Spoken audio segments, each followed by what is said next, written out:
త్రివిక్రమ్ గారితో అల్లు అర్జున్ గారు అనుకున్న ఒక ప్రాజెక్ట్ స్క్రిప్ట్ మధ్యలో ఏదో అనుకున్నారు, ఇప్పుడు మళ్ళీ అదే ట్రాక్ మీదకి వచ్చిందని చెప్పి తెలిసింది. దాని గురించి ఒక మాట చెప్తే బాగుంటుంది. అదే ఈరోజు ప్రెస్ మీట్కి వస్తున్నప్పుడు వంశీకి అదే చెప్పా, కొంచెం సెన్సిటివ్ నాకు ఈ టాపిక్ అవుతుందని. అంటే I want make it simple అండి. ఇది వీ హ్యావ్ ఆల్ హీరోస్ మధ్యలో కానీ, డైరెక్టర్ గారి మధ్యలో కానీ, మా అందరి మధ్యలో కానీ వెరీ గుడ్ రిలేషన్ ఉంది. అంటే కొన్ని సిచ్యువేషన్స్లో ప్రాజెక్ట్స్ ఎటు వెళ్తున్నాయి ఏంటి ఇవన్నీ కూడా జరుగుతూ ఉంటాయి మామూలుగా జనరల్గా ఇండస్ట్రీలో.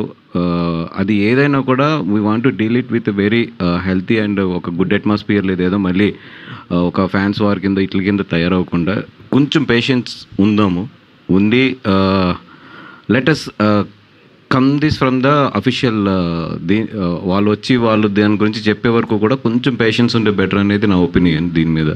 బికాస్ ఇది చాలా సెన్సిటివ్ సిచ్యువేషన్స్ ఇవన్నీ కూడా.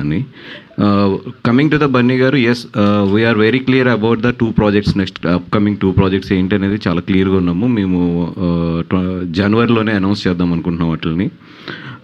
1 విల్ స్టార్ట్ ఫ్రమ్ 26 జూలై, ఆగస్ట్లో ఒకటి స్టార్ట్ అయ్యే ఛాన్సెస్ ఉంది. అలాగే 27 మార్చ్లో ఒకటి స్టార్ట్ అయ్యే ఛాన్సెస్ ఉన్నాయి. అవి 2 కూడా ఏంటనేది అఫీషియల్గా మేమే అనౌన్స్ చేస్తాం. అవి అప్పటి వరకు కొంచెం పేషెన్స్గా ఉండటం బెటర్ అని చెప్పి. ఓకే.